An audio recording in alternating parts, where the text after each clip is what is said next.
Ray's backyard was alive with string lights and voices when Monika stopped pretending Chris existed. She drifted through the crowd with a laugh that carried, touching shoulders, leaning in close to people whose names Chris had never heard. He stood near the grill with Ray, a beer warming in his hand, watching his wife hook her finger through a stranger's necklace and whisper something that made the guy's friends lean in. Ray glanced sideways. "You gonna handle that?" "She's handling herself just fine," Chris said. Monika caught his eye across the patio. She smiled like she'd just scored a point and turned her back. Chris set his bottle on the railing. He crossed the deck in 5 steps and stopped close enough that she had to look up. "We're leaving." She pivoted, all brightness. "Relax, babe. It's Ray's birthday." "Exactly. And you're not using it as a runway." Her smile sharpened. "That's dramatic." "Then remember it." He looked at Ray. "Thanks, man. I'll call you tomorrow."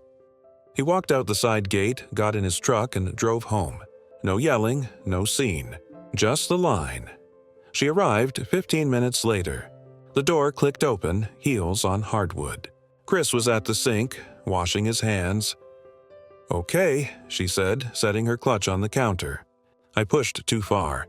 "I know." "You performed," he corrected. "I got carried away. I wanted to feel seen." Her voice softened. "I'm sorry, Chris, it won't happen again. Tell me that tomorrow morning. Tonight, you're putting out a fire. Tomorrow we'll talk about the matches."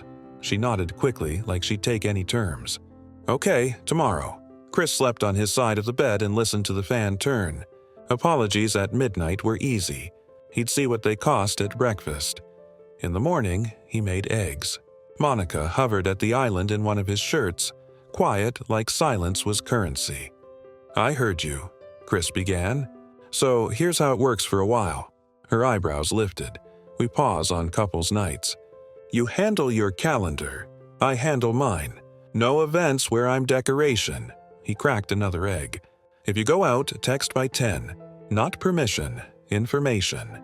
And we separate discretionary spending. Joint account covers the house.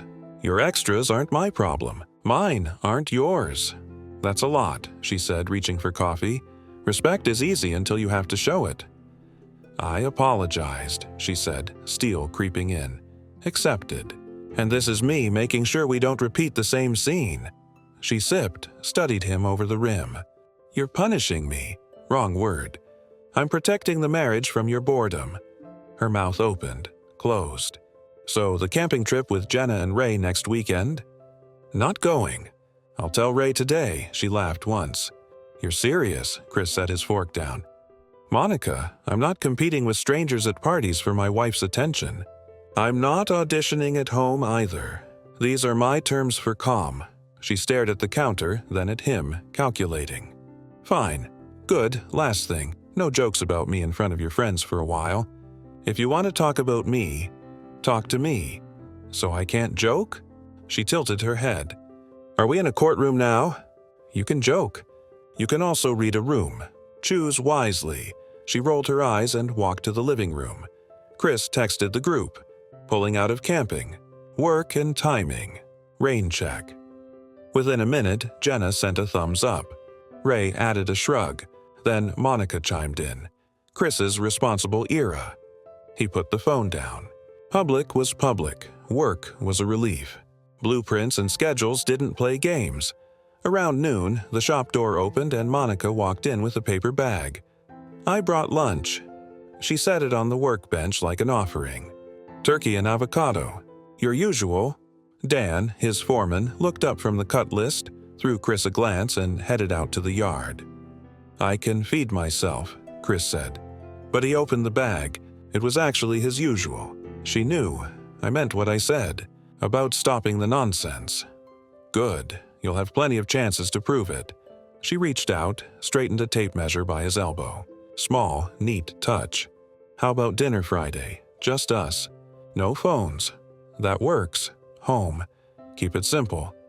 "Home is fine," she said quickly. "I'll cook." She kissed his cheek on the way out like they were in a commercial. Dan came back in as the door shut. "You two on a truce?" "We're on a test," Chris said. "Same thing," Dan muttered, penciling a note. Then he added, You know last week when the crew was over at your place? Monika joked about your leash being long. Figured you should know. Appreciate it, Chris told him. The leash broke. He spent lunch moving his direct deposit to a separate account and switching the gas card to personal. Not dramatic. Adult logistics. He texted Monika. I've separated discretionary spending for now. How stuff stays joined. We'll review in a month. She answered with a thumbs up, then a heart. Totally understand. Proud of you for being so organized. At 5, she called. Becca invited me to a housewarming tonight. I know I said I'd cook Friday, but today's nothing. You mind? Do what you want, he answered. I'm heading to Mark's garage to help with his carburetor. Don't wait up. Okay. Pause. We're good. We're what I said we are. Respect and clear lines. At Mark's, a radio played classic rock too low to drown the hum of a trouble light. Mark wiped his hands and squinted at him over the hood. Heard you caused a stir at Ray's. I left early, Chris said, handing him a wrench. Mark grinned. That's one way to cause a stir. They worked in companionable silence. The carburetor sat on the bench like a stubborn puzzle. Around 9, Monika's text popped up. Home by 10. Promise, be safe. Better than nothing. Chris put the phone face down and kept tightening bolts. Saturday afternoon, they hit Jenna's barbecue. Neutral ground, Monika tried on a different costume. She stayed near him, passed him a plate, laughed at his dry comment about Ray's secret rub like he was charming again. Then Becca showed up, all bracelets and commentary, and locked onto Monika. So, Mrs. Responsible Era, she teased loud enough for the table. How's life with Chris's new spreadsheet policy? Monika glanced at him, then at Becca. He thinks structure is romantic. My phone now has a curfew. A couple of people laughed. Ray threw Chris a look across the patio. Chris put his cup down. No curfew. Courtesy works both ways, see? Becca said with mock sympathy. Mutual courtesy. Adorable. Becca, Chris said, meeting her eyes. If you don't have anything useful to add, grab another burger. Her mouth snapped shut. Jenna coughed into her cup, hiding a smile. Monika's smile thinned. That was unnecessary. Public comments get public answers, Chris replied. That's how we're doing it now. Ray flipped a sausage and muttered, Fair. After the plates were cleared, Monika touched his arm. Can we not turn my friends into referees? You open the arena, Chris said. Close it, she nodded tightly. Noted, she did try for a few days. She woke him with coffee, put her phone face down at dinner, asked about a bid he'd been chasing. Friday came. Dinner at home. She cooked salmon and put on a playlist that sounded like a waiting room. They ate in relative calm. This is nice, she said. It is. Halfway through, her phone buzzed on the counter. She glanced at it, then at him. Work. Let it wait, Chris suggested. It's the new vendor. I'll be quick. 2 minutes became 12. She came back, apologetic smile. Fire put out. The house is full of water lately, Chris said. Don't start. I already started. And I'll finish. If this works, great. If it doesn't, you'll know because I'll leave, not because I'll nag. She swallowed, the edges of her mouth tight, then reached for his hand. I'm trying. So am I. The next week, he sent another line without drama. Sunday brunch with her yoga crowd. Cancelled. Taking a break from group Sundays. Catch you in a month. Monika read it, then stared him down. You're dismantling our life. I'm rebuilding the part I can stand in. You can be in it, but not like before. Midweek, she arrived at the shop again, this time with a bakery box. She moved slower, lighter touch. I know I've been restless, she said, voice low. I'm bored, Chris. Not with you, with us. There's a difference. There used to be, he said, flipping a blueprint. Now it's a distinction without a difference. She opened the box. I'm trying to put the air back in the tires. Good, keep pumping. She smiled despite herself. That was her first soft turn. The second came quick, louder. Saturday morning, she showed up in the yard, hair pulled back, no makeup, his college hoodie on her shoulders, and helped him spread mulch. She cursed at the wheelbarrow, laughed when it squeaked, and high-fived him at the end like they'd won a small war. After a shower, she curled against him on the couch for a movie and barely checked her phone. A different woman all weekend. Chris didn't trust it. He enjoyed it like you enjoy weather, grateful for sun, still keeping the storm windows. 2 weeks later, Jenna hosted a small dinner. Wine and lasagna. 6 of them around the table, peaceful until Becca couldn't help herself. "So, how's the new regime?" She prodded, spearing a tomato. "Any infractions?" Monika smirked. "He keeps an Excel sheet. Dates, times, violations. Cute," Chris said, not smiling. "Keep going." Ray leaned back. "Maybe shelve this, Tess." She waved him off. "We're fine, right, Chris?" "We're on probation." "Different word, God," she laughed. "You're exhausting." My point, silence hit the table. It sat there until Jenna changed the subject to her garden. Later, in the kitchen, Monika cornered him by the sink. "You embarrassed me. You wrote the script." I read my line. She stared. "You really are changing." Finally. That night at home, she tried to charm again, softer this time. She climbed into his lap on the patio chair and kissed his neck like a metronome. "I like you when you're stern," she whispered. "I like you when you're kind," he answered, standing and setting her gently on her feet. "We both have preferences." She rolled her eyes, but she didn't push. For a week, things held. Then came the Tuesday that broke the last support beam. Chris was on a late job, finishing an inspection and a walkthrough that went long because the homeowner liked telling stories about his fishing trophies. He texted Monika at 9:30, running late. Probably home a little after 10. No response. He drove home through quiet streets and pulled into the driveway at 10:45. Kitchen light off. Living room dark. Bedroom empty. He set his keys in the bowl, checked the back door out of instinct, and finally texted, "Where are you?" Her answer came fast. "I'm not your property. I'll be late. Don't call." Chris stood there with the phone in his hand and something very simple clicked. Not a shout, not a wound. A switch. He typed, "I'm not your husband from this moment. Don't come back." Then he put the phone on the counter like it was a tool he didn't need for the rest of the job and went to the closet. He pulled her suitcases down, blue one, gray one, and started packing. Not angry, not tossing. Neat stacks. Work clothes, weekend clothes, shoes and bags, bathroom drawer into a toiletry case. He gathered her chargers, her makeup bag, her library book. He unplugged her vanity mirror and coiled the cord. He took the spare key off the hook and set it on the table. He called Todd, the neighbor who does locksmithing on the side. He answered on the second ring. "You okay, man? I need a cylinder change tonight. Front and back. I'll pay double. I'll bring the kit. Give me 20. He arrived in 15, quiet as a cat. Chris held the flashlight while Todd swapped the hardware. He didn't ask questions, just handed Chris the new keys when they were done and took the old ones in a zip bag. "You want me to stick around?" "I'm fine, thanks." "If you need me." Chris set the 2 suitcases by the door and sat at the kitchen table. Headlights swung across. The wall just after midnight, the front handle, rattled. Pause. Rattle again. Then the door pounded. 3 short hits. "Chris." Her voice through wood. "My key isn't working." He opened the door with the chain on. She had her purse in one hand and indignation in the other. "What did you do?" He closed the door, slipped the chain, and opened it fully. "Your suitcases." She looked down, then up, then down again. "What is this?" "I'm finishing the conversation you started." He held out his ring. "And this?" Her face went through 3 expressions he didn't have time to catalog. "This is insane. We had a fight. No, we had a test. You sent the answer. I read it."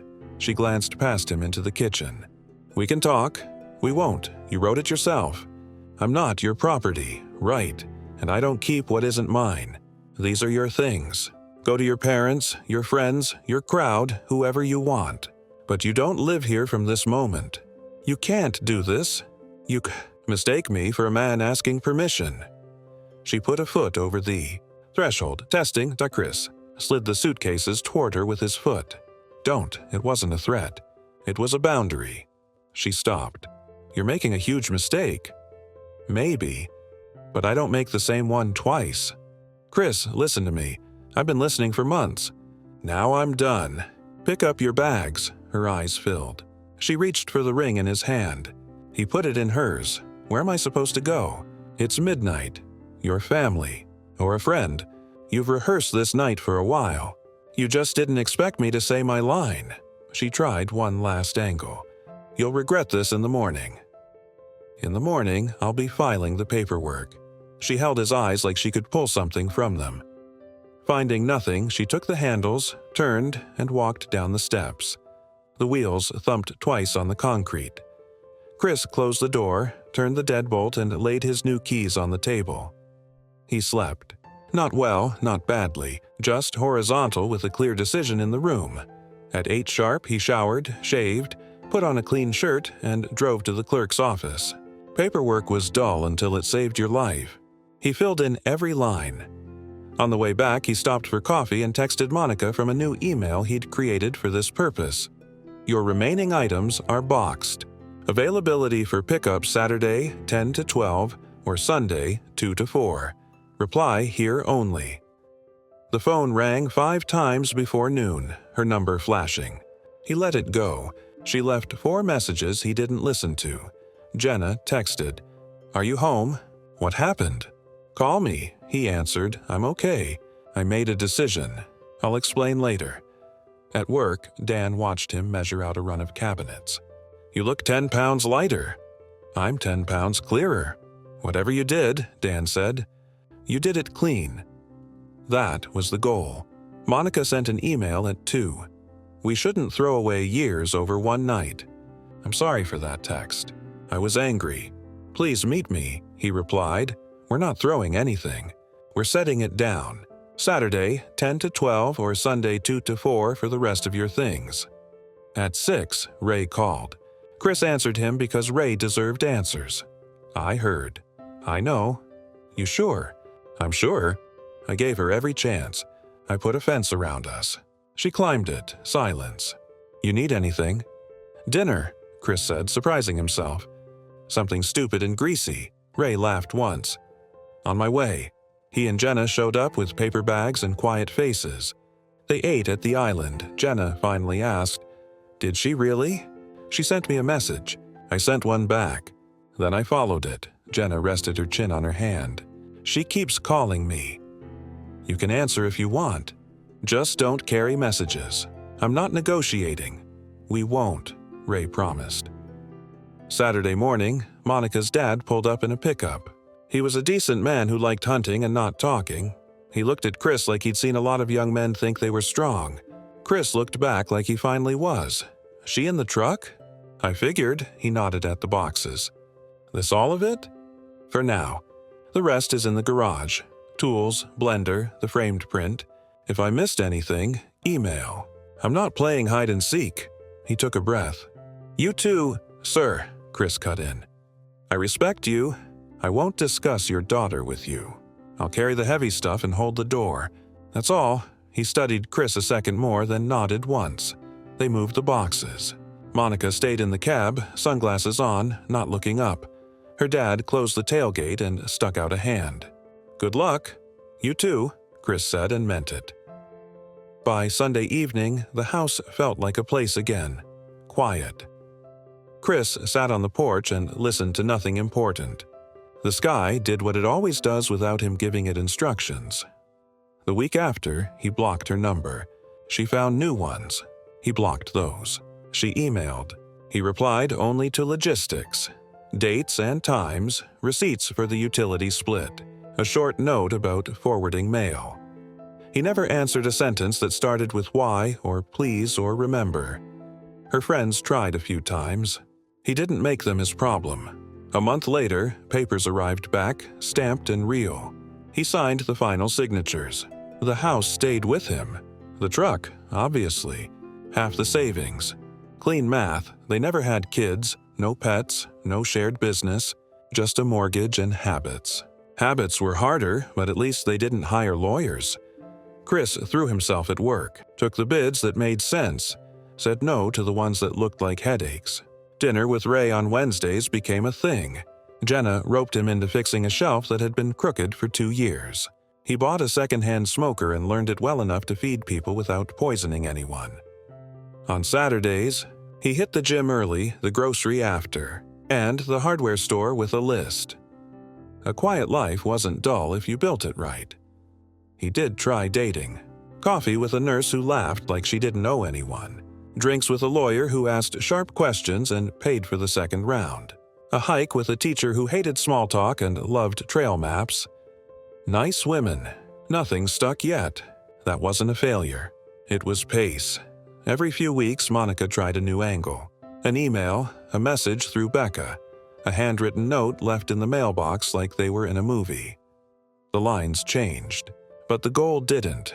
Pull him back into a place where disrespect felt normal. He ignored it all. Politely. That was a thing people forgot. You could ignore politely. It wasn't cruel.